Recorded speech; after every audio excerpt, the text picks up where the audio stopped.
Do you often find yourself hungry, or perhaps you have sugar cravings? Maybe you get that afternoon slump where you've had lunch and shortly after you just feel like falling asleep in the chair.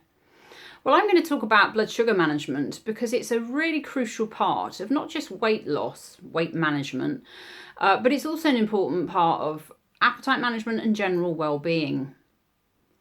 I think when people, especially are trying to lose weight, traditional advice was always to go for the lower fat foods because lower fat foods don't contain as many calories. But when it comes to weight loss and long-term weight management, it's the composition of your meals and your snacks that's really, really important. Because if we're hungry, we're going to go and eat more food. But if you can actually eat a combination of foods that keep you feeling fuller for longer, then you're not going to go looking for more food soon afterwards.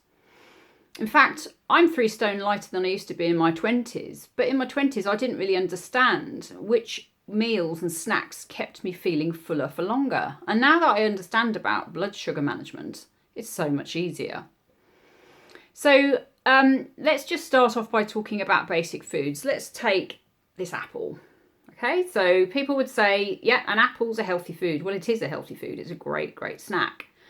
But for some people, and we all vary in terms of the rate at which we digest foods, some people, including myself, would say that if I ate this apple, about half an hour later, I'm going to be really hungry. However, if you were to combine that apple, say with a piece of cheese, if you eat cheese, or some nuts, then what happens is your stomach empties more slowly because the fat stays in your stomach for longer than just carbohydrates on their own that are broken down really efficiently and quickly. That's great if you want a quick burst of energy. Maybe you're doing some sport and you need a quick banana. That's great. But if you're just sitting at your desk at work and you want a snack, then a piece of fruit often doesn't cut it for people. And that's because it's carbohydrate. If you take the cheese or the nuts, then they contain things like fats and protein. Okay, so fat and protein helps to stabilize your blood sugar levels. Another one I'm going to talk about is dark chocolate. So a lot of people love chocolate, but a lot of people really, really love the milk chocolate. This is 85% dark chocolate. And the thing about it is it contains more fat than milk chocolate. So yes, it contains sugar, but it actually contains less sugar and more fat than milk chocolate. So what that does is it keeps your blood sugar levels balanced for longer. So that's why it's very important to just not think about calorie counting, but to think about the type of foods that you're eating and what effect they're having on your blood sugar levels. Here's a graph here, a very basic graph, just to show how one food, we could call it the apple, or we could call it 2 slices of white toast.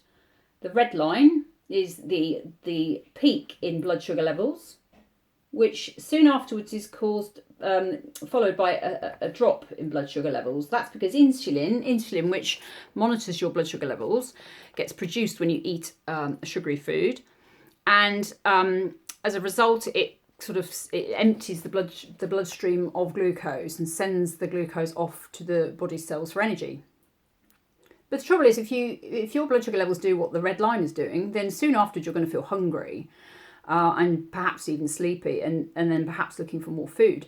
If you can aim for more of this moderate green, then that's obviously going to make you feel fuller for longer. You're not going to be looking for more food, and it's just your blood sugar levels are on a more even keel. So which are the foods that cause that red line? Well, it's generally depending on how processed or cooked a food is. When I say processed, usually things that are stripped of their natural fibre. So if it's a plant food, or a whole grain that's been stripped of its fibre, let's say white bread, that's a processed food. It has a very fast releasing effect. So your blood sugar levels will do that peak and then that dip. Whereas if it's food that's in its more natural state, that's still got the fibre intact, perhaps it's got a bit of natural fats in it, like nuts. Nuts have got fat and protein. they would be a much better food for stabilising your blood sugar levels. So yes, it's the way that foods are processed and also cooked. So if you take pasta, for example, if you cook pasta to a pulp, so it's really soft, it's going to have a more detrimental effect on your blood sugar levels than if it's cooked al dente. Perhaps you've heard of the glycemic index. So the glycemic index is basically like a sort of system of rating different carbohydrate foods and how quickly and how much they affect your blood sugar levels. So the example I gave earlier was the dark chocolate, as I said, because that's got less carbohydrate and more fat than milk chocolate. So if you like dark chocolate, and I mean the plain dark chocolate, 70% cocoa solids plus, then that would be great. Another one that's really good is peanut butter. Okay, so I always go on about oatcakes. Oatcakes, the savoury oatcakes. Because oats are a slower releasing, we'll call them a slower releasing grain than say wheat, oats are a really, really good thing to eat. So oatcakes with peanut butter would be a really, really good snack because the fats and the proteins in the peanut butter will, if you spread them on top of the oatcake as a combination, that's a really low glycemic index snack. They're brilliant. This combination is brilliant at keeping you fuller for longer. Obviously eggs, now they're not a carbohydrate, they are a full protein. They are an excellent source of protein. So if you have eggs for breakfast, you might have noticed that you feel fuller for longer. They are excellent. So say if you had a jacket potato, and as I mentioned earlier, it's the rate at which we cook food. So if something's cooked to a high temperature like a jacket potato, that's got a high glycemic index. If you ate that on its own, then you wouldn't feel sustained for very long. Whereas if you had, say, tuna mayonnaise in it, or egg mayonnaise in it, or you might have some chili con carne, or you might even have a knob of butter. Actually putting foods with that jacket potato is going to slow down the rate at which your body digests that jacket potato. So you can see how by combining carbohydrates with other foods, proteins and fats, you are going to feel fuller for longer. I've given advice to a lot of people who have a bit of a low fat mentality. They've become a bit fat phobic because traditional diet advice told them that fat was bad. Fat is not bad. Fat is so important. It's so essential for the diet. That doesn't mean to say you should go and eat lots of saturated fat, which is the animal fat that you get in cheese. Because don't forget, you could obviously get reduced fat versions of cheese, but also the healthy fats like you get in oily fish, the omega-3 in salmon and mackerel, or the healthy fats that you get in nuts or seeds. So it's really important to just make sure that you combine these. If you are going to eat these high glycemic foods, try to limit them. But if you are going to eat them, then eat them with something. So if you really, really wanted to eat white bread, which has got no fibre and it's a very fast releasing processed food, at least put some peanut butter with it, and that will slow down the rate at which you process those 2 slices of white bread.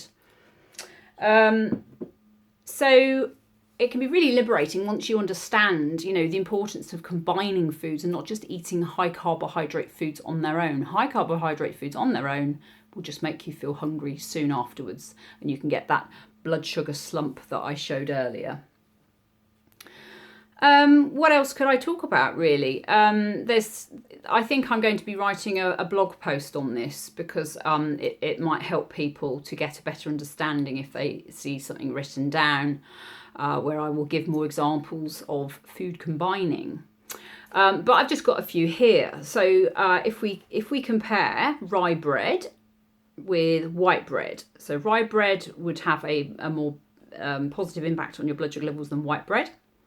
A bowl of sugar-free nut-based muesli would have a better effect on your blood sugar levels than, say, cornflakes. A handful of peanuts would have a more beneficial effect on your blood sugar levels than crisps. And if you like fruit juices, then personally I would always opt for tomato juice. I tend not to drink fruit juice, but if I was somewhere like on holiday and there's the breakfast buffet, I would tend to go for tomato juice because that has a better effect on your blood sugar levels than orange or, say, cranberry juice or any other fruit juice. So always think about, I think a good rule of thumb is always think about how much sugar has been added to that food, and that's often the case with processed foods. Sugar's been added, or perhaps they've been stripped of their fibre, so they contain white flour. So anything that's got white flour and sugar is likely to have a high glycemic index, which means that it raises your blood sugar levels. It causes that spike. White flour and sugar can cause those peaks, like the red line. Whereas foods in their more natural state, or foods that you combine with protein and fats, are going to have a more stabilising effect, which is the green line, keeping your blood sugar levels on a more even keel. And it's really important for me to finally mention that insulin is very important for monitoring our blood sugar levels and keeping our blood sugar levels at a healthy level. If they go too high, insulin gets produced. But the thing is, if you're sedentary and you keep eating a lot of these carbohydrates, but you're not burning it off physically, because perhaps you sit at a desk or you sit in a car a lot, what's going to happen is that excess glucose from that carbohydrate you've eaten will just get stored as fat. So, really, the more fast-releasing carbohydrates you have, that you eat, the more insulin you produce, which puts you into more fat storage mode rather than fat burning mode. So you need to be reducing your insulin levels in order to get yourself into fat burning mode, and a way to do that is through the type of food that you eat. So try not to focus too much, don't worry too much about how many calories is this meal, how many calories is this snack. I think I would say that it's so important for you to think about the composition of your meals and your snacks. And if you can do that, you will find yourself feeling a lot more satisfied with your food. You won't have the afternoon slump anymore. You'll generally feel more energized. Mentally, you'll feel better. You'll have better concentration. You'll find weight loss a lot more easy, as well as long-term weight management.